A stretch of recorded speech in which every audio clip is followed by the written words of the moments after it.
നമസ്കാരം. മൊബൈൽ ഫോണുകൾ ഇല്ലാത്ത ഒരു ദിവസം. പ്രിയ പ്രേക്ഷകരെ, അങ്ങനെ ഒരു ദിവസത്തെക്കുറിച്ച് നിങ്ങൾക്ക് ചിന്തിക്കാൻ പോലും സാധിക്കുമോ? ഇല്ല അല്ലേ? രാജ്യത്ത് 100 കോടിയിലധികം മൊബൈൽ ഉപഭോക്താക്കൾ ഉണ്ട് എന്നതാണ് ഇപ്പോഴത്തെ കണക്ക്. ഒരുപക്ഷെ ഒരേ ഉപഭോക്താക്കൾ തന്നെ ഒന്നിലധികം മൊബൈൽ ഫോണുകളും ഉപയോഗിക്കുന്നുണ്ടാകാം.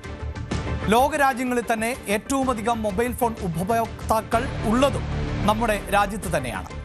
അങ്ങനെ ഒരു രാജ്യത്ത് സ്വാഭാവികമായും സൈബർ കുറ്റകൃത്യങ്ങൾ വർദ്ധിക്കുക എന്നത് നമുക്ക് പ്രതീക്ഷിക്കാവുന്നതേ ഉള്ളൂ. പ്രത്യേകിച്ച് മൊബൈൽ ഫോണുകൾ വഴിയുള്ള സൈബർ കുറ്റകൃത്യങ്ങൾ. ഇതിന് തടയിടാനുള്ള ഒരു നീക്കത്തിൽ ആണ് ഇപ്പോൾ കേന്ദ്ര സർക്കാർ.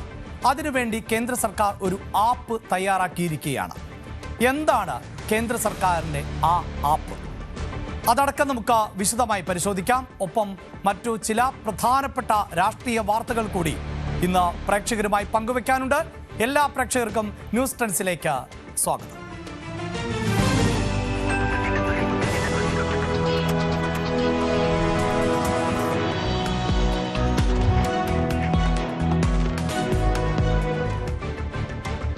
പ്രിയപ്പെട്ട പ്രേക്ഷകരെ, നമ്മുടെ വാർത്താ ദിനം കഴിഞ്ഞ ഏതാനും ദിവസങ്ങളായി ചുറ്റിപ്പറ്റിയിരിക്കുന്നത് രാഹുൽ മാങ്കൂട്ടം എന്ന കോൺഗ്രസ് നേതാവിലാണ്. സാങ്കേതികമായി രാഹുൽ മാങ്കൂട്ടം ഇപ്പോൾ കോൺഗ്രസ് നേതാവ് എന്ന് നമുക്ക് പറയാൻ സാധിക്കില്ല. കാരണം കോൺഗ്രസ് പറയുന്നത് രാഹുൽ മാങ്കൂട്ടത്തിനെ പാർട്ടിയിൽ നിന്ന് പുറത്താക്കി എന്നാണ്. അപ്പോഴും രാഹുൽ മാങ്കൂട്ടം പാലക്കാട്ടെ MLA ആയി തുടരുകയാണ്. പക്ഷേ രാഹുൽ ഒളിവിലാണ്.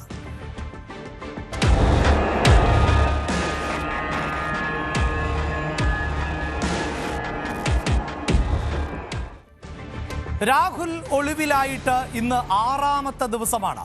അതീവ ഗുരുതരമായ ആരോപണങ്ങളും വെളിപ്പെടുത്തലുകളുമാണ് ഇതിനോടകം തന്നെ അതിജീവിതം നടത്തിയിട്ടുള്ളത് എന്ന് നമുക്കെല്ലാവർക്കും അറിയാം.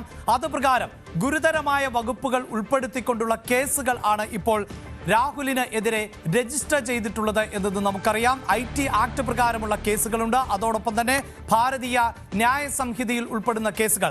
ആ കേസിന്റെ വിശദാംശങ്ങളടക്കം പ്രേക്ഷകർക്ക് ഗ്രാഫിക്കൽ റെപ്രസെന്റേഷൻ നമുക്ക് കാണാൻ സാധിക്കുകയും ചെയ്യും. അവിടെയാണ് ഈ 6 ദിവസമായി രാഹുൽ മാങ്കൂട്ടത്തിൽ ഒളിവിൽ തുടരുന്നു എന്നത് വളരെ പ്രധാനപ്പെട്ട ഒന്നായി മാറുകയും ചെയ്യുന്നത്.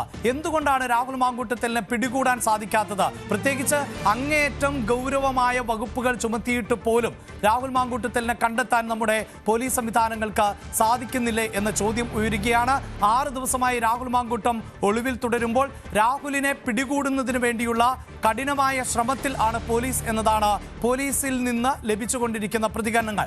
ഒപ്പം രാഹുൽ മാങ്കൂട്ടവുമായി ബന്ധപ്പെട്ട നിൽക്കുന്ന ആളുകളെ അടക്കം ഇപ്പോൾ ചോദ്യം ചെയ്യുകയും ചെയ്യുന്ന പശ്ചാത്തലം ആണ് ഉള്ളത്. ഇപ്പോൾ പ്രേക്ഷകരുടെ ശ്രദ്ധ ഞാൻ കൊണ്ടുപോകുന്നത് ഒരിക്കൽ കൂടി വളരെ പ്രധാനപ്പെട്ട വകുപ്പുകൾ രാഹുൽ മാങ്കൂട്ടത്തിനെതിരെ ചുമത്തിയിരിക്കുന്നു എന്നുള്ളതാണ്. കഴിഞ്ഞ ദിവസവും ഈ വകുപ്പുകൾ എന്തൊക്കെ എന്നത് സംബന്ധിച്ച് നമ്മൾ പ്രേക്ഷകരുമായി ആശയവിനിമയം നടത്തിയതാണ്. ബലാത്സംഗ കുറ്റം ഉൾപ്പെടെയുള്ള അതീവ ഗുരുതരമായ വകുപ്പുകൾ ആണ് ചുമത്തിയിട്ടുള്ളത് എന്നത് എടുത്തു പറയേണ്ടതായിട്ടുണ്ട്. ബലാത്സംഗ കുറ്റം മാത്രമല്ല, തുടർച്ചയായി തന്നെ ബലാത്സംഗം ചെയ്യുന്നു, അധികാരത്തിലിരുന്നു കൊണ്ട് ബലാത്സംഗം ചെയ്തു എന്നത് അടക്കമുള്ള ഗൗരവമേറിയ വകുപ്പുകൾ ആണ് ചുമത്തിയിട്ടുള്ളത്. ഇത്തരം ഗൗരവമേറിയ വകുപ്പുകൾ ചുമത്തപ്പെട്ട ഒരു MLA ആണ് ഒളിവിലുള്ളത്. ഇപ്പോൾ ചില സൂചനകൾ പോലീസിന് ലഭിക്കുന്നു. അതായത് എങ്ങനെയാണ് ഈ രാഹുൽ മാങ്കൂട്ടൻ രക്ഷപ്പെട്ടത്, ആരുടെ വാഹനത്തിലാണ് രക്ഷപ്പെട്ടത് എന്നത് സംബന്ധിച്ച ചില വിശദാംശങ്ങളാണ് പുറത്തു വന്നിട്ടുള്ളത്.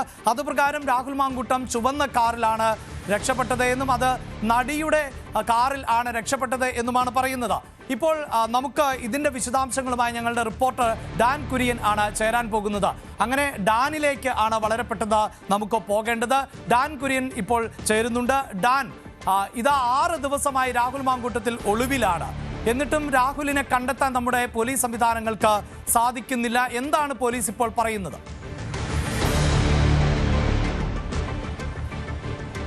രാഹുൽ മാങ്കൂട്ടം എവിടെയാണ് എന്ന കാര്യത്തിൽ കൃത്യമായ ഒരു സൂചന പോലീസിന് ലഭിച്ചിട്ടുണ്ടെങ്കിലും അറസ്റ്റിലേക്ക് കടക്കാതെ ഇരിക്കുന്നത് ഉന്നത ഉദ്യോഗസ്ഥർ നൽകിയിരിക്കുന്ന നിർദ്ദേശത്തിന്റെ അടിസ്ഥാനത്തിലാണ് എന്ന ഒരു വിവരമാണ് ഇപ്പോൾ പുറത്തുവരുന്നത്. അതായത് മുൻകൂർ ജാമ്യാപേക്ഷ തിരുവനന്തപുരം പ്രിൻസിപ്പൽ സെഷൻസ് കോടതി നാളെ പരിഗണിക്കാനിരിക്കുന്ന ഒരു സാഹചര്യത്തിൽ തിടുക്കത്തിൽ ഒരു അറസ്റ്റിലേക്ക് കടക്കുകയും ഏതെങ്കിലും വിധേനെ MLA എന്ന പ്രിവിലേജ് ഉൾപ്പെടെ പരിഗണിച്ചുകൊണ്ട് കോടതി നാളെ ജാമ്യം അനുവദിക്കുകയും ചെയ്യുന്ന ഒരു സാഹചര്യം വന്നാൽ രാഹുൽ മാങ്കൂട്ടത്തിന് അതൊരു ഹീറോ പരിവേഷം നൽകുന്ന തരത്തിലേക്ക് വലിയ പ്രചാരണം നടക്കും. അങ്ങനെ ഒരു പ്രചാരണത്തിന് ബോധപൂർവം അവസരമുണ്ടാക്കേണ്ട. മാത്രമല്ല, ഇത്തരം കേസുകളിൽ മുൻകൂർ ജാമ്യാപേക്ഷ നൽകിയിരിക്കുന്ന കേസിൽ പ്രതികളെ പെട്ടെന്ന് അറസ്റ്റ് ചെയ്യുന്നതിലൂടെ അത് കോടതി അലക്ഷ്യമായി വ്യാഖ്യാനിക്കപ്പെടാനുള്ള ഒരു സാഹചര്യം കൂടെ മുന്നിൽ കണ്ടുകൊണ്ടാണ് തിടുക്കത്തിൽ ഒരു നീക്കത്തിലേക്ക് പോലീസ് കടക്കാതിരിക്കുന്നത് എന്ന വിവരമാണ് ലഭിക്കുന്നത്. മാത്രമല്ല ADGP എച്ച് വെങ്കടേഷാണ് കഴിഞ്ഞ ദിവസം ഇതുമായി ബന്ധപ്പെട്ട എല്ലാ ജില്ലാ പോലീസ് മേധാവിമാർക്കും രാഹുൽ മാങ്കൂട്ടത്തിൽ എവിടെയെന്ന് കണ്ടെത്തുന്നതിന് വേണ്ടിയിട്ടുള്ള പരിശോധന ഊർജിതമാക്കാനുള്ള നിർദ്ദേശം കൊടുത്തത്. പക്ഷേ സംസ്ഥാനത്തിനകത്ത് രാഹുൽ ഉണ്ടോ എന്ന കാര്യത്തിൽ ഇപ്പോഴും സംശയം നിലനിൽക്കുന്നു എന്നതാണ് വസ്തുത. അതുകൊണ്ട് തന്നെയാണ് കോയമ്പത്തൂരിലേക്കും സേലത്തേക്കും ഉൾപ്പെടെ പരിശോധന വ്യാപിപ്പിക്കുന്ന ഒരു സാഹചര്യമുണ്ടായത്. എന്തായാലും കൃത്യമായ ഒരു ഇടപെടൽ, അതായത് രാഹുൽ എവിടെയെന്ന് ഇന്നലെ അതായത് ഡാൻ ഇതിൽ പല വെല്ലുവിളികളാണല്ലോ പോലീസ് നേരിട്ടുകൊണ്ടിരിക്കുന്നത്.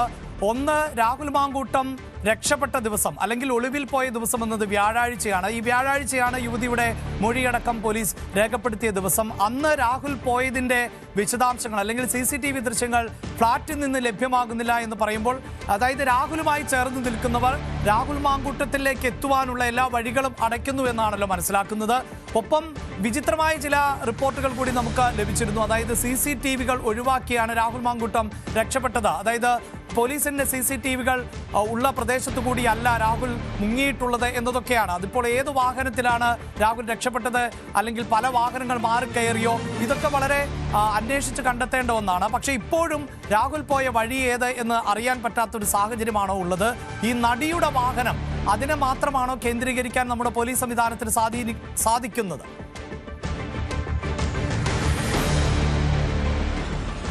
അഭിലാഷ്, അതിൽ നമ്മൾ എടുത്തു കാണേണ്ട കാര്യം, ഈ വിവാദങ്ങൾ ഉണ്ടായതിന് പിന്നാലെ രാഹുൽ മാങ്കൂട്ടം പാലക്കാട് ഈ തദ്ദേശ തെരഞ്ഞെടുപ്പിലെ സ്ഥാനാർത്ഥികളുടെ പ്രചാരണവുമായി ബന്ധപ്പെട്ട് കഴിഞ്ഞ ഏതാനും ആഴ്ചകൾ സജീവമായിരുന്നു, പ്രത്യേകിച്ച് കണ്ണാടി പഞ്ചായത്തിലടക്കം. അതുകൊണ്ട് തന്നെ ഈ പല സ്ഥലങ്ങളിൽ പ്രതിഷേധമുണ്ടായി, ചിലയിടത്ത് പ്രതിഷേധങ്ങൾ ഉണ്ടായില്ല. അങ്ങനെ പല സാഹചര്യങ്ങൾ നിലനിൽക്കുന്നതിനാൽ രാഹുൽ മാങ്കൂട്ടം ഉള്ള സ്ഥലം പോലീസിന്റെ സ്പെഷ്യൽ ബ്രാഞ്ചിന്റെ അടക്കം കൃത്യമായ നിരീക്ഷണത്തിലായിരുന്നു. അങ്ങനെയിരിക്കെ കഴിഞ്ഞ വ്യാഴാഴ്ച, അതായത് ഈ പരാതി മുഖ്യമന്ത്രിയുടെ ഓഫീസിൽ യുവതി കൈമാറിയിരിക്കുന്നുവെന്ന വിവരം പുറത്തായതിന് പിന്നാലെ, അത് വാർത്തകളായി വരുന്നതിന് പിന്നാലെയാണ് രാഹുൽ മാങ്കൂട്ടത്തിൽ പെട്ടെന്ന് അപ്രത്യക്ഷനാകുന്നത്. അതായത് പോലീസിന്റെ സർവൈലൻസ് രാഹുൽ ഉള്ള സ്ഥലത്ത് ഉള്ളപ്പോൾ തന്നെയാണ് രാഹുൽ അപ്രത്യക്ഷനാകുന്നത്. സ്വാഭാവികമായി രാഹുൽ അവിടെ നിന്ന് വന്നിട്ടുണ്ടായിരിക്കുക അദ്ദേഹത്തിന്റെ ഫ്ളാറ്റിലേക്ക് തന്നെയായിരിക്കാം, അവിടെ നിന്നായിരിക്കാം മടങ്ങിയിരിക്കുന്നത് എന്നാണ് വിവരം. അതുകൊണ്ടായിരിക്കുമല്ലോ ആ ദിവസത്തെ DVRൽ നിന്ന് ആ ദിവസത്തെ ദൃശ്യങ്ങൾ മാത്രം ഡിലീറ്റ് ചെയ്യപ്പെടുന്ന സാഹചര്യം ഉണ്ടായിരിക്കുന്നത്. അങ്ങനെയാണെങ്കിൽ അവിടെ നിന്ന് രാഹുൽ മാങ്കൂട്ടത്തിൽ ഒരു യുവനടിയുടെ, തന്റെ സുഹൃത്തായ ഒരു നടിയുടെ സ്വകാര്യ വാഹനത്തിൽ അവിടെ നിന്ന് രക്ഷപ്പെട്ടു എന്നാണ് പിന്നീട് പുറത്തുവരുന്ന വിവരം. പോയത് ഒരു റിസോർട്ടിലേക്കാണ്, ഒരു ഫാം ഹൌസിലേക്കാണ് എന്ന സൂചനകൾ ആദ്യം പോലീസിൽ ലഭിച്ചു. അതിനു പുറകെ മംഗല ഡാം, അതോടൊപ്പം കോയമ്പത്തൂർ ഉൾപ്പെടെയുള്ള സ്ഥലങ്ങളിലൊക്കെ പരിശോധന നീളുന്ന ഒരു സാഹചര്യമുണ്ടായി. പക്ഷേ കൃത്യമായൊരു സൂചന ടവർ ലൊക്കേഷൻ കേന്ദ്രീകരിച്ച് നടത്തിയ പരിശോധനയിൽ രാഹുൽ മാങ്കൂട്ടത്തിന്റെ ഫോൺ ഇടയ്ക്ക് ഓണാകുകയും ഓഫാകുകയും ചെയ്യുന്നുണ്ട്. പക്ഷേ അതിന്റെ ലൊക്കേഷൻ കാണിക്കുന്നത് പല സ്ഥലങ്ങളിലാണ്. അതായത് രാഹുലിന്റെ ഫോൺ അന്വേഷണ ഉദ്യോഗസ്ഥരെ ഈ ഡീവിയേറ്റ് ചെയ്യുന്നതിന് വേണ്ടി മറ്റാരുടെയോ കൈവശമാണോ എന്നൊരു സംശയം ഉദ്യോഗസ്ഥർക്കുണ്ട്. അതുകൊണ്ട് തന്നെയാണ് അദ്ദേഹത്തിന്റെ സുഹൃത്തുക്കൾ, അടുത്ത ബന്ധുക്കൾ അടക്കം പോലീസിന്റെ അന്വേഷണ സംഘത്തിന്റെ നിരീക്ഷണത്തിൽ തുടരുന്നത്. എന്തായാലും ഒരു കാര്യം ഉറപ്പാണ്, രാഹുൽ എവിടെയെന്നൊരു സൂചന അന്വേഷണ സംഘത്തിന് കൃത്യമായി തന്നെ ലഭിച്ചിട്ടുണ്ട്. പക്ഷേ ഒരു കടുത്ത നീക്കത്തിലേക്ക്, അതായത് ഒരു തുടർ നീക്കത്തിലേക്ക് കടക്കാതിരിക്കുന്നത് കോടതി ഈ കേസ് നാളെ പരിഗണിക്കുന്നതുകൊണ്ട് തന്നെയാണ്. മുൻകൂർ ജാമ്യാപേക്ഷയിലെ കോടതിയുടെ തീരുമാനം വരുന്നതിന് പിന്നാലെ എന്താകും പോലീസ് നടപടി എന്ന കാര്യത്തിൽ ഒരു വ്യക്തത വരുമെന്നാണ് പ്രതീക്ഷിക്കപ്പെടുന്നത്. യെസ് ഡാൻ, തീർച്ചയായും ഡാൻ പറയുന്നതാണ് ഏറ്റവും പ്രധാനപ്പെട്ട പോയിന്റ്. തുടരുക, ഞാൻ ഡാനിലേക്ക് വളരെ പെട്ടെന്ന് എത്താം. അതായത് ഡാൻ ഇപ്പോൾ പ്രിയപ്പെട്ട പ്രേക്ഷകരെ പറഞ്ഞു വെക്കുന്നത് ശ്രദ്ധിച്ചു കാണും. നിലവിൽ മുൻകൂർ ജാമ്യത്തിന് വേണ്ടിയുള്ള ശ്രമം രാഹുൽ മാങ്കൂട്ടത്തും ആരംഭിച്ചിട്ടുണ്ട് എന്നത് നമുക്കെല്ലാവർക്കും അറിയാം. അതായത് അതിജീവിതയുടെ മൊഴി രേഖപ്പെടുത്തുകയും FIR രജിസ്റ്റർ ചെയ്യുകയും ചെയ്ത ഘട്ടത്തിൽ തന്നെ മുൻകൂർ ജാമ്യത്തിന് വേണ്ടിയുള്ള നീക്കം രാഹുൽ ആരംഭിച്ചതാണ്. അപ്പോൾ സ്വാഭാവികമായും നമുക്കറിയാം, നമ്മുടെ സംസ്ഥാനത്തെ പോലീസ് സംവിധാനങ്ങൾ എന്നത് അത്രമേൽ കരുത്തുറ്റതാണ്. ഒരുപക്ഷെ രാജ്യത്തെ പോലീസ് സംവിധാനങ്ങൾക്ക് പോലും മാതൃകാപരമാണ് നമ്മുടെ പോലീസ് സംവിധാനം എന്ന് വളരെ കൃത്യമായി പറയാൻ സാധിക്കും. എത്രയോ വലിയ കേസുകൾ അന്വേഷിച്ച് പ്രതികളിലേക്കൊക്കെ എത്താൻ പറ്റുന്നുണ്ട്. വലിയ മോഷണ കേസുകളിലെ പ്രതികളെ പോലും വിദേശത്ത് നിന്ന് അടക്കം കേരളത്തിൽ എത്തിച്ച ചരിത്രമുണ്ട്. ഇതര സംസ്ഥാനങ്ങളിൽ നേരിട്ട് പോയി അവരെ പിടികൂടിയ സാഹചര്യമൊക്കെ ഉണ്ട്. അങ്ങനെയുള്ള ഒരു പോലീസിന് രാഹുൽ മാങ്കൂട്ടത്തിലിനെ പിടികൂടാൻ സാധിക്കുന്നില്ലേ? നമുക്കിത് അല്പം കൂടി ആധികാരിക വൈകാരികമായി പരിശോധിക്കേണ്ടതുണ്ട്. ഞാൻ ഇനി അതിലേക്കാണ് പ്രേക്ഷകരുടെ ശ്രദ്ധ കൊണ്ടുപോകുന്നത്. അതായത് രാഹുൽ എവിടെ എന്ന ചോദ്യം ഉയരുമ്പോൾ അതിന് പല സംശയങ്ങളാണ് ഇപ്പോൾ ഉയർന്നു വരുന്നത്. അതിലേറ്റവും പ്രധാനപ്പെട്ടത് എന്നത് തീർച്ചയായും അതായത് രാഹുൽ മാങ്കൂട്ടം എന്നത് ഒരു MLA ആണ്, ജനപ്രതിനിധിയാണ്, ഒപ്പം കോൺഗ്രസ് നേതാവായിരുന്നു. സാങ്കേതികമായി ഇപ്പോൾ കോൺഗ്രസ് നേതാവ് അല്ല എന്ന് പറയുമ്പോൾ പോലും വലിയ ബന്ധങ്ങൾ ഉണ്ട് രാഹുൽ മാങ്കൂട്ടത്തിന് എന്നത് നമുക്ക് എല്ലാവർക്കും അറിയാവുന്ന കാര്യമാണ്. കോൺഗ്രസിലെ തന്നെ യുവാക്കളുമായി ഏറ്റവും അടുത്ത ബന്ധം പുലർത്തുന്ന ആൾ ആണ് രാഹുൽ മാങ്കൂട്ടത്തിൽ എന്നത് നമുക്കറിയാം. അതുകൊണ്ട് തന്നെയാണ് CPIM-ന്റെ ഭാഗത്ത് നിന്ന് രാഹുലിനെ സംരക്ഷിക്കുന്നത് കോൺഗ്രസ് തന്നെയാണ് എന്ന വിമർശനം തുടർച്ചയായി ഉയരുന്നത്. ഇവിടെ ഒന്നാമത്തെ സംശയം എന്നത് രാഹുൽ എവിടെ എന്ന ചോദ്യത്തിന് രാഹുൽ ഇപ്പോൾ ഒളിവിൽ തന്നെയാണ് എന്നുള്ളതാണ്. അതായത് നമ്മുടെ പോലീസ് സംവിധാനങ്ങളുടെ കണ്ണു വെട്ടിച്ചുകൊണ്ട് രാഹുൽ മാങ്കൂട്ടം വളരെ കൃത്യമായി തന്നെ ഒളിവിൽ കഴിയുന്ന സാഹചര്യം ആണ് ഇപ്പോൾ ഉള്ളത്. അതിനുള്ള സാധ്യതകൾ രാഹുൽ മാങ്കൂട്ടം പ്രയോജനപ്പെടുത്തിയോ എന്നതാണ് നമുക്ക് മനസ്സിലാക്കേണ്ടത്. ഇപ്പോൾ ചില സൂചനകൾ പുറത്തു വരുന്നത് പ്രേക്ഷകരുമായി പങ്കുവെച്ച കാര്യം തന്നെയാണ്. അതായത് ഒരു നടിയുടെ ചുവന്ന കാറിൽ ആണ്, വോക്സ്വാഗന്റെ കാറിൽ ആണ് രാഹുൽ മാങ്കൂട്ടം കടന്നു കളഞ്ഞത് എന്ന് പറയുന്നു. രാഹുൽ മാങ്കൂട്ടം സംസ്ഥാനം വിട്ടിട്ടുണ്ടോ എന്ന സംശയം കൂടിയുണ്ട്. അങ്ങനെ നമ്മൾ വിലയിരുത്തുമ്പോൾ സ്വാഭാവികമായി നമ്മൾ പ്രതീക്ഷിക്കേണ്ടത് നമ്മുടെ പോലീസ് സംവിധാനത്തിന്റെ കണ്ണു വെട്ടിക്കുന്നു, പോലീസ് സംവിധാനത്തിന് കണ്ടെത്താൻ സാധിക്കുന്നില്ല. അത് ഒളിവിൽ തുടരുന്ന പശ്ചാത്തലത്തിൽ പോലീസ് സംവിധാനത്തിന് കണ്ടെത്താൻ സാധിക്കുന്നില്ല എന്ന് തന്നെയാണ് മനസ്സിലാക്കേണ്ടത്. പോലീസ് വളരെ ക്രിയാത്മകമായി ഇടപെടുമ്പോഴും ആ പോലീസ് സംവിധാനത്തിന്റെ കണ്ണു വെട്ടിച്ചുകൊണ്ട് രാഹുൽ മുങ്ങി നടക്കുന്നു എന്ന് തന്നെയാണ്. ഇനി എന്താണ് അടുത്ത സാധ്യത എന്നതാണ്. അവിടെയാണ് ഡാൻ പങ്കുവച്ച വിവരം പ്രധാനപ്പെട്ടതാകുന്നത്. രാഹുൽ മാങ്കൂട്ടം ഇപ്പോൾ കോടതിയെ സമീപിച്ചിട്ടുണ്ട്. രാഹുൽ മാങ്കൂട്ടം മുൻകൂർ ജാമ്യത്തിന് വേണ്ടിയാണ് ശ്രമിക്കുന്നത്. ആ മുൻകൂർ ജാമ്യം ലഭിക്കുമോ എന്നതാണ് ഇനി അറിയേണ്ടത്. അത് നാളെ ഒരു പക്ഷേ അറിയാൻ സാധിക്കും. പ്രിയ പ്രേക്ഷകരെ, നമുക്ക് ഉറപ്പിച്ചൊന്നും പറയാൻ സാധിക്കില്ല. കാരണം കോടതിയുടെ മുന്നിലേക്ക് മുൻകൂർ ജാമ്യാപേക്ഷ എത്തുകയാണ്. രാഹുൽ മാങ്കൂട്ടം നിലവിൽ സീൽ ചെയ്ത കവറിൽ കുറേയേറെ ഡോക്യുമെന്റുകൾ പങ്കുവച്ചിട്ടുണ്ട് എന്നാണ് നമുക്ക് അറിയാൻ സാധിക്കുന്നത്. ആ ഡോക്യുമെന്റുകൾ എത്രത്തോളം പ്രധാനപ്പെട്ടതാണ് എന്ന് ഇപ്പോൾ പ്രേക്ഷകരുമായി നമുക്ക് വിവരങ്ങൾ പങ്കുവയ്ക്കാൻ സാധിക്കില്ല. അതേസമയം അതിജീവിത നൽകിയിട്ടുള്ള തെളിവുകൾ, അതിജീവിത നൽകിയിട്ടുള്ള മൊഴി, ഇതിന്റെ അടിസ്ഥാനത്തിലാണ് FIR രജിസ്റ്റർ ചെയ്തിട്ടുള്ളത്. ഓർക്കുക, FIR എന്നത് ഫസ്റ്റ് ഇൻഫർമേഷൻ എന്ന് മാത്രമാണ് നമുക്ക് പറയാൻ സാധിക്കുള്ളൂ. അത് സാങ്കേതികമായി തെളിയിക്കപ്പെടുന്ന ഒന്നല്ല. എങ്കിലും പോലീസിന് ഇതുമായി ബന്ധപ്പെട്ട ഡേറ്റകൾ പങ്കുവെക്കാൻ അല്ലെങ്കിൽ വിവരങ്ങൾ കോടതിക്ക് നൽകാൻ സാധിച്ചാൽ ഒരുപക്ഷെ ഈ ജാമ്യാപേക്ഷയിന്മേൽ തന്നെ വാദം തുടരുവാനുള്ള സാധ്യത നമുക്ക് തള്ളിക്കളയാനാകില്ല.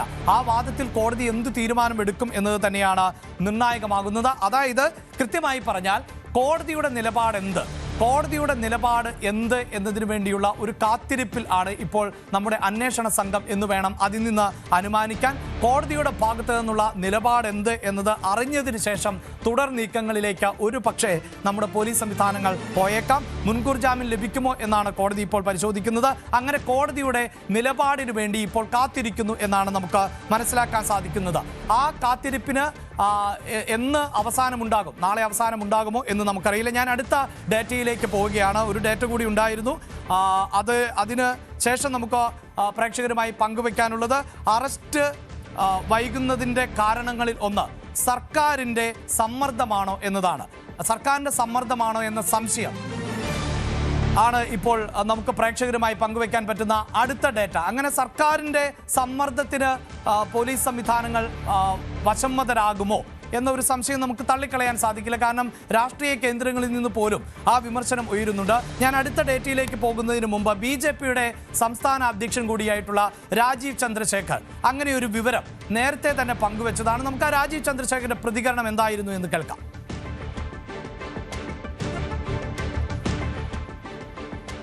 ഇതൊരു നാടകമാണ്.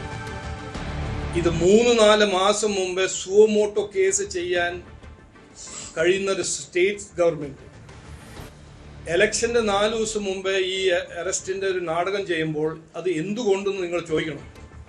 ഞാൻ അതിന്റെ ഉത്തരം തരാം. ശബരിമല കൊള്ളയെന്ന് എങ്ങനെയെങ്കിലും ശ്രദ്ധ തിരിക്കണം എന്നാണ് മുഖ്യമന്ത്രിൻ്റെയും ദേവസ്വം മന്ത്രി വാസവന്റെയും കടകംപള്ളി സുരേന്ദ്രന്റെ ആവശ്യം. അതുകൊണ്ടാണ് ഈ ഡ്രാമ. ഇതെല്ലാം പണ്ട് ചെയ്യാൻ കഴിയുന്ന ഒരു കാര്യമായിരുന്നു, ചെയ്തില്ല. എന്തുകൊണ്ടെന്ന് നിങ്ങൾ ചോദിക്കണം. യെസ്, ഇതാണ് മറ്റൊരു സാധ്യത. അതായത് സർക്കാരിനെ സംബന്ധിച്ചിടത്തോളം തെരഞ്ഞെടുപ്പ് കാലഘട്ടം ആണ്. തെരഞ്ഞെടുപ്പ് കാലഘട്ടത്തിൽ സ്വാഭാവികമായും ഈ രാഹുൽ വിഷയം എന്നത് സർക്കാരിന് ഏറെ ഗുണകരമായി മാറിയിട്ടുള്ള ഒന്നാണ്. കാരണം സർക്കാരിന് നേരെ കോൺഗ്രസും BJPയും ഉയർത്തിക്കൊണ്ടുവന്നിട്ടുള്ള നിരവധിയായ വിഷയങ്ങൾ ഉണ്ടായിരുന്നു. അതിൽ ഏറ്റവും പ്രധാനപ്പെട്ടത് എന്നത് ഇപ്പോഴത്തെ സ്വർണ്ണക്കൊള്ളയുമായി ബന്ധപ്പെട്ട വിഷയമാണ്. അവിടെ ഓർക്കേണ്ടത്, സ്വർണ്ണക്കൊള്ളയുമായി ബന്ധപ്പെട്ട അന്വേഷണത്തിൽ ഏറ്റവും പ്രമുഖരായിട്ടുള്ള 2 CPIM പ്രവർത്തകർ അറസ്റ്റിലാണ് എന്നുള്ളതാണ്. അതിൽ ഒന്ന് വാസുവാണ്, ഒന്ന് പത്മകുമാർ ആണ്. ഈ 2 പേർ അറസ്റ്റിലാവുമ്പോൾ സർക്കാരിന് നേരെ ഉയരുന്ന വിമർശനങ്ങൾ, ഇനി ഇവരുടെ മൊഴി എത്രത്തോളം ഗൗരവതരമാണ്, ഇനിയും അന്വേഷണ സംഘത്തിന് മുന്നോട്ട് പോകേണ്ടതുണ്ടോ? അങ്ങനെ ഒരു റിപ്പോർട്ട് നാളെ കോടതിയുടെ മുന്നിലേക്ക് എത്തുകയാണ്. ഒരുപക്ഷെ നാളെ ഈ വാർത്ത തിരിയാം. ഏറ്റവും പ്രധാനപ്പെട്ട ഇൻഫർമേഷനുകൾ SITക്ക് കണ്ടെത്താൻ പറ്റിയിട്ടുണ്ട് എങ്കിൽ അങ്ങനെ ഒരു സാഹചര്യം ഉണ്ടാകുമ്പോൾ പോലും രാഹുൽ മാങ്കൂട്ടത്തിൽ എന്ന ഈ വിഷയത്തെ വാർത്തകളിൽ നിറഞ്ഞു നിർത്തിയാൽ അടുത്ത തദ്ദേശ തെരഞ്ഞെടുപ്പ് വരെ ഈ വിഷയത്തിലേക്ക് ഫോക്കസ് ചെയ്യപ്പെടാതിരിക്കാൻ സാധിക്കില്ല. കാരണം ഒരു ഭാഗത്ത് അതിജീവിതയാണ് ഉള്ളത്, അതിജീവിതയ്ക്ക് നീതി ലഭിക്കേണ്ടതുണ്ട്, മറുഭാഗത്ത് അധികാരം ഉപയോഗിക്കുന്ന രാഹുൽ എവിടെ എന്നതാണ്. അതുകൊണ്ട് തന്നെ ഇതിന്റെ വിശദാംശങ്ങളിലേക്ക് ഞാൻ പോകുന്നു. വീണ്ടും ഡാൻ കുര്യൻ തന്നെയാണ് തുടരുന്നത്. ഡാനിലേക്ക് ഒരിക്കൽ കൂടി പോകുമ്പോൾ അവിടെ ഡാൻ എടുത്തു പറയേണ്ടത്, ഈ അതിജീവിതയെ സംബന്ധിച്ചിടത്തോളം അവർക്ക് നീതി ഉറപ്പാക്കേണ്ട സാഹചര്യമുണ്ട്. അതെത്രയും പെട്ടെന്ന് നീതി ഉറപ്പാക്കുക എന്നതാണ്. നമ്മളെപ്പോഴും പറയുന്ന ഒന്നുണ്ട്, ഒരു പരാതി ലഭിച്ചാൽ ഏറ്റവും പെട്ടെന്ന് ആ പ്രതിയിലേക്ക് അന്വേഷണ സംഘം എത്തുക. അതല്ല എങ്കിൽ ഒരുപക്ഷെ തെളിവുകളടക്കം നശിപ്പിക്കപ്പെടുവാനുള്ള സാധ്യതയാണ് ഉള്ളത്. അങ്ങനെ ഒരു സാധ്യത നമ്മൾ മുന്നിൽ കാണുമ്പോൾ ആ ഒരു സാധ്യതയെ എങ്ങനെ, അതായത് അതിജീവിതയുടെ പരാതിയുടെ അടിസ്ഥാനത്തിൽ പ്രതിയെ പിടികൂടുകയാണെങ്കിൽ ഏതാണ്ട് ആ ടോപ്പിക് അവിടെ അവസാനിക്കുന്ന സാഹചര്യമാണല്ലോ ഉണ്ടാകുന്നത്. അതായത് രാഹുൽ മാങ്കൂട്ടം അറസ്റ്റിലായി കഴിഞ്ഞിട്ടുണ്ട്, പിന്നീട് ജാമ്യം ലഭിക്കുമോ എന്നതൊക്കെ നിയമ നടപടിയാണ്. പിന്നീട് കോൺഗ്രസിനെ സംബന്ധിച്ചിടത്തോളം ആ ഉത്തരവാദിത്വം കഴിയുന്ന സാഹചര്യം, നിയമത്തിൻ്റെ വഴിക്ക് പോകട്ടെ, ഞങ്ങൾ സംരക്ഷിക്കുന്നില്ല എന്ന് ആവർത്തിക്കുന്ന കോൺഗ്രസിന് അത് കൂടുതൽ ഗുണകരമാകും. അപ്പോൾ രാഹുലിനെ പിടികൂടാത്തതിന് കാരണം രാഹുൽ കൃത്യമായി പോലീസിനെ വെട്ടിച്ച് മുന്നേറുന്നു അല്ലെങ്കിൽ വെട്ടിച്ച് ഒളിത്താവളത്തിൽ ഇരിക്കുന്നു എന്നത് മാത്രമായി നമുക്ക് വിലയിരുത്താൻ സാധിക്കുമോ?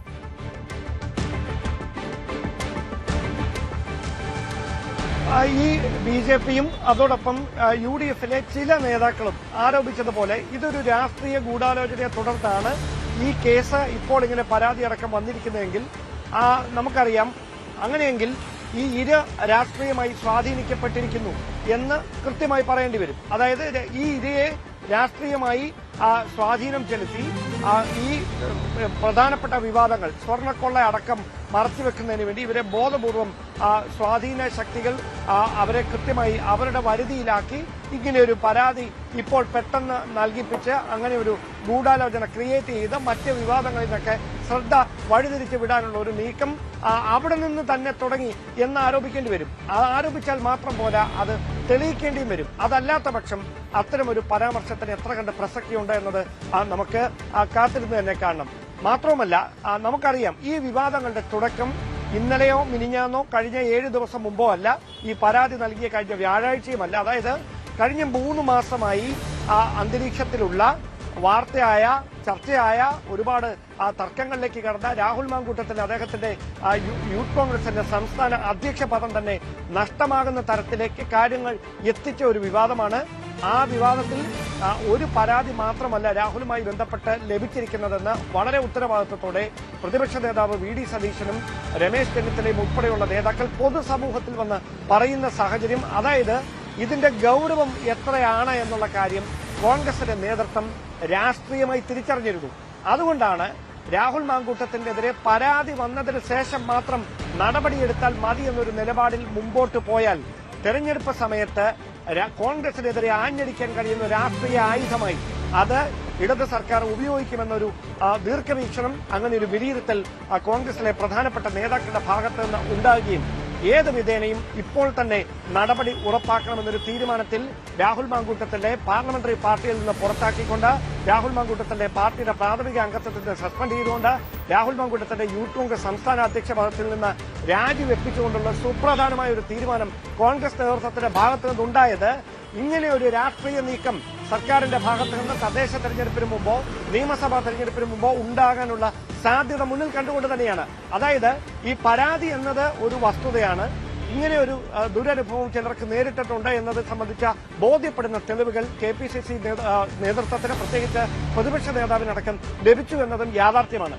അതുകൊണ്ട് തന്നെ അതൊരു യാഥാർത്ഥ്യമായി നിൽക്കെ അതിനെ രാഷ്ട്രീയമായി മറ്റുള്ളവർക്ക് തങ്ങൾക്കെതിരെ ഒരു ആയുധമായി ഉപയോഗിക്കാനുള്ള ഒരു സാഹചര്യത്തിന് തടയിടുക എന്ന നീക്കമാണ് കോൺഗ്രസ് നടത്തിയത്. പക്ഷേ അതിൽ ഗൂഢാലോചന ആരോപിച്ചുകൊണ്ടാണ് BJP അടക്കം ഇപ്പോൾ രംഗത്തെത്തിയിരിക്കുന്നത്. ഒരു കാര്യം ഉറപ്പാണ്, നാളെ രാഹുൽ മാങ്കൂട്ടത്തിന്റെ ജാമ്യം നിഷേധിക്കപ്പെടുന്ന ഒരു സാഹചര്യമുണ്ടായാൽ ഒരുപക്ഷെ കോൺഗ്രസ് ചില കടുത്ത തീരുമാനങ്ങളിലേക്ക് പോയാലും അത്ഭുതപ്പെടാനൊന്നുമില്ല.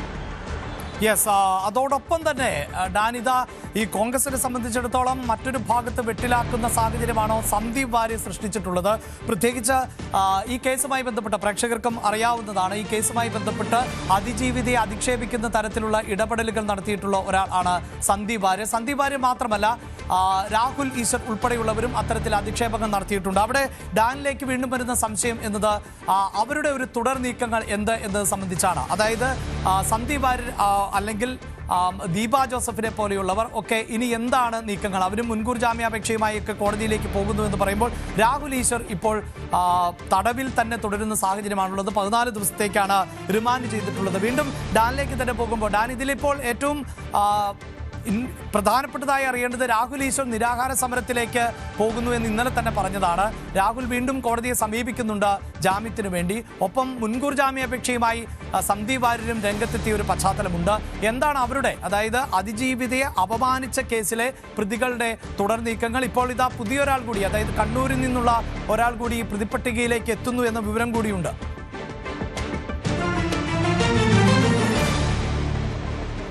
യഥാർത്ഥത്തിൽ ഈ സൈബർ ബുള്ളിങ്ങിന്റെ തുടക്കം എവിടെ നിന്ന് എന്ന് പരിശോധിക്കുന്നിടത്താണ് ഇതിന് പിന്നിലെ ആസൂത്രണം എത്ര വലുതായിരുന്നു എന്ന കാര്യം ബോധ്യം വരിക. അതായത് ഈ യുവതി ഇതുമായി ബന്ധപ്പെട്ട പരാതി മുഖ്യമന്ത്രിക്ക് നൽകിയ വ്യാഴാഴ്ച രാവിലെ 6 മണിക്ക് ശേഷമാണ് അഡ്വക്കേറ്റ് ദീപ ജോസഫ് അവരുടെ സമൂഹ മാധ്യമത്തിലൂടെ നീണ്ട ഒരു കുറിപ്പ്, അതായത് ഇവിടം കൊണ്ട് നിർത്തിക്കോളൂ, അതല്ല എങ്കിൽ ഞാൻ കൂടുതൽ കാര്യങ്ങൾ വെളിപ്പെടുത്തും എന്ന് പറഞ്ഞ് വളരെ ഡയറക്റ്റായി ഈ യുവതിയെ അറ്റാക്ക് ചെയ്യുന്ന തരത്തിൽ, അവരുടെ മൊറാലിറ്റിയെ ചോദ്യം ചെയ്യുന്ന തരത്തിലുള്ള ഒരു സമൂഹ മാധ്യമത്തിൽ ഒരു പോസ്റ്റ് വരുന്നു.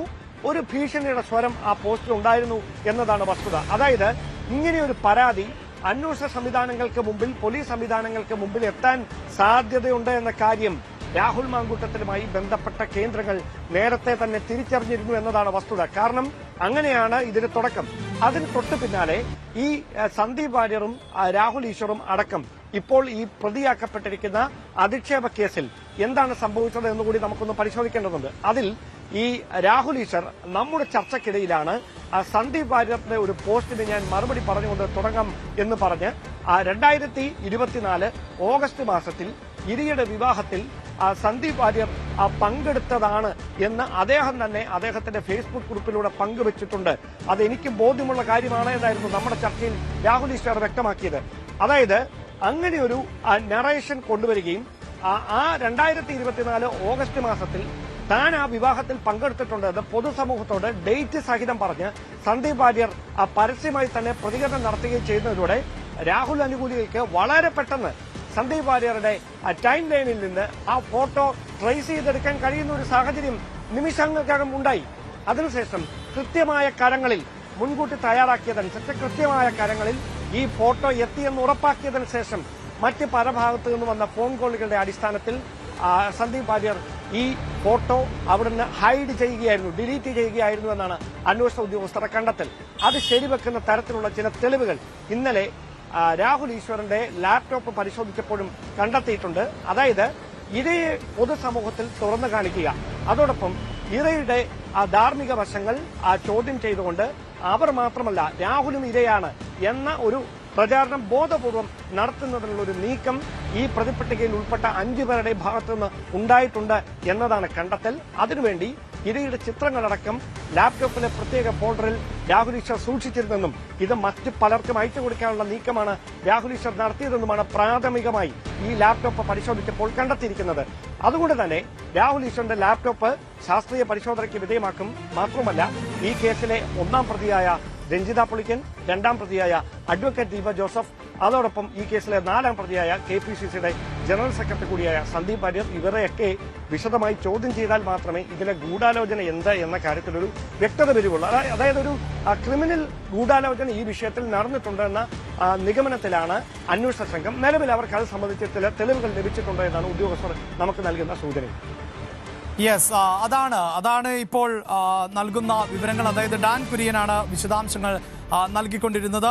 ഈ സൂചിപ്പിച്ചതുപോലെ അങ്ങേയറ്റം ഗൗരവതരമായ കുറ്റം തന്നെയാണ്. പ്രത്യേകിച്ച് ഇവരൊക്കെ സമൂഹത്തിൽ വളരെ കൃത്യമായി പൊതുജനങ്ങളുമായി ഇടപെടുന്ന, സാമൂഹികമായ ഉത്തരവാദിത്വം എന്ത് എന്ന് തിരിച്ചറിയുന്ന രാഷ്ട്രീയ മേഖലയിൽപ്പെട്ടവർ, ആക്ടിവിസ്റ്റുകൾ, അഭിഭാഷകർ, സംഘടനാ ചുമതലയുള്ളവർ, അങ്ങനെയുള്ള ആളുകളാണ് ഇത്തരത്തിലുള്ള പ്രവർത്തികൾ ചെയ്തത് എന്നത് അങ്ങേയറ്റം നാണക്കേടാണ്. അവിടെ ഒരുപക്ഷെ രാഹുൽ മാങ്കൂട്ടത്തിനെ പിന്തുണയ്ക്കുന്ന രാഷ്ട്രീയം ആയിരിക്കാം അവർക്കുള്ളത്.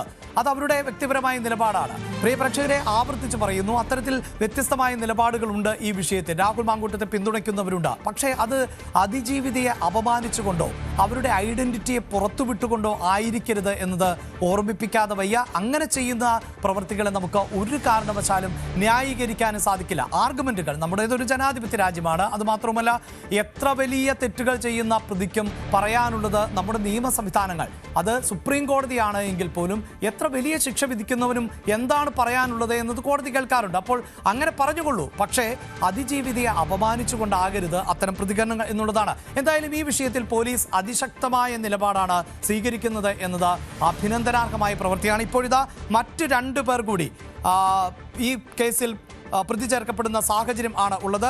എറണാകുളം സൈബർ പോലീസ് ഇപ്പോൾ കേസെടുത്തിരിക്കുന്നു 2 പേർക്ക് നേരെ എന്നുള്ളതാണ്. അതിൽ ഒരാൾ റസാഖ് PA എന്നതാണ്, രണ്ടാമത്തെ ആൾ രാജു വിദ്യകുമാർ എന്നതാണ്. ഇതാ ഈ 2 പേരുടെ വിശദാംശങ്ങൾ നൽകാൻ നമ്മളോടൊപ്പം നവമി ദിനേശ് ആണ് ചേരുന്നത്. നവമി, ഇതാ ഇപ്പോൾ 2 പേർക്കെതിരെ കൂടി കേസ് എടുത്തിരിക്കുന്നു. കണ്ണൂരിൽ മറ്റൊരാൾക്ക് കൂടി കേസുണ്ട് എന്നാണ് അറിയാൻ സാധിച്ചിട്ടുള്ളത്. എന്താണ് വിശദാംശങ്ങൾ?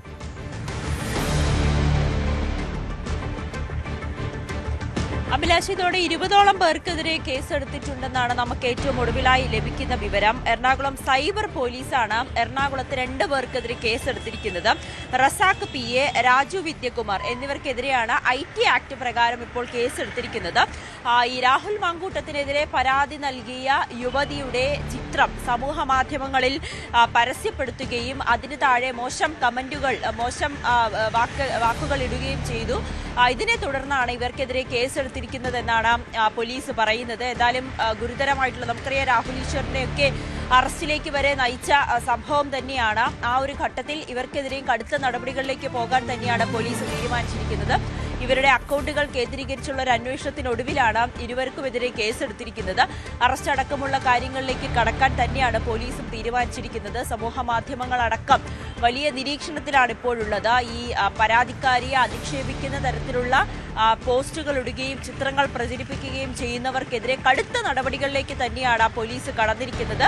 സൈബർ ടീം ജാഗ്രതയോടുകൂടി തന്നെയാണ് ഇത്തരത്തിലുള്ള അക്കൗണ്ടുകളെല്ലാം പരിശോധിച്ചു വരുന്നത്. പ്രത്യേകിച്ച് രാഹുൽ മാങ്കൂട്ടത്തിനെ അനുകൂലിക്കും, അല്ലെങ്കിൽ രാഹുൽ മാങ്കൂട്ടത്തിനെ അനുകൂലിക്കുന്നതിനപ്പുറത്തേക്ക് ഈ യുവതിയെ വളരെ മോശമായി ചില പരാമർശങ്ങൾ നടത്തുകയും അവരുടെ ചിത്രങ്ങൾ വ്യാപകമായി പ്രചരിപ്പിക്കുകയും ചെയ്യുന്നവർക്കെതിരെയാണ് ഇപ്പോൾ പോലീസ് നടപടി ശക്തമാക്കിയിരിക്കുന്നത്. എറണാകുളത്ത് 2 പേർക്കെതിരെയാണ് സൈബർ പോലീസ് ഇപ്പോൾ കേസെടുത്തിരിക്കുന്നത്. റസാഖ് PA, രാജു വിദ്യകുമാർ എന്നിവരാണ്. ഇവർ ഈ പെൺകുട്ടിയുടെ ചിത്രമടക്കം സമൂഹ മാധ്യമങ്ങൾ നൽകിക്കൊണ്ട് മോശം കമന്റിട്ടു എന്നാണ് പോലീസ് പറയുന്നത്.